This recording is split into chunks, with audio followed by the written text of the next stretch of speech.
এই মুহূর্তে আমাদের এই দিকের মানুষ চরম বিপদে আছে। অতিবৃষ্টি অথবা অনাবৃষ্টি দুইটাই আল্লাহর গজব।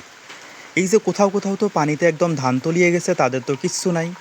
আমাদের এদিকে কোনো কিছু তেমন হয় নাই, কিন্তু ধান কাটার পর অবস্থা খারাপ। এখানে সিন্ডিকেট চালু হয়েছে যে ধানের মন 500 থেকে 600 টাকা। এখন যাদের টাকার দরকার তারা তো বিক্রি না করেও পারে না। এই যে বৃষ্টি, ধান যদি বাড়িতে রাখে তাহলে সেটা আবার অঙ্কুরোদ্গম হয় এবং হয়ে ধানটা নষ্ট হয়ে যায়। এখন কি করবে? এখন এমন অবস্থা যে ধান ফলায় এখন বিপদে পড়ে গেছে।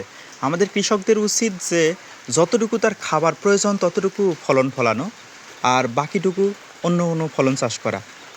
না হলে যে সিন্ডিকেট, যদি 1 থেকে 2 বছর এমন শিক্ষা দেওয়া হয় তাহলে সব কিছু ঠিক হয়ে যাবে। মানুষের পক্ষে, ধরেন আপনার কাছে কোটি কোটি টাকা আছে, আপনার খাবার নাই, আপনি কি টাকা খাবেন? খান আপনি টাকা, দেখি কতদূর আপনার হ্যাডাম হয়ে গেছে। অনেকেই বলে থাকেন, আরে আমি আবাদ করি না, তার কী হয়েছে, আমার পকেটে তো টাকা আছে।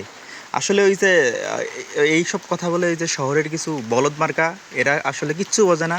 মনে করে যে টাকাই সব কিছু। টাকার আসলে কোনো ভ্যালুই নাই।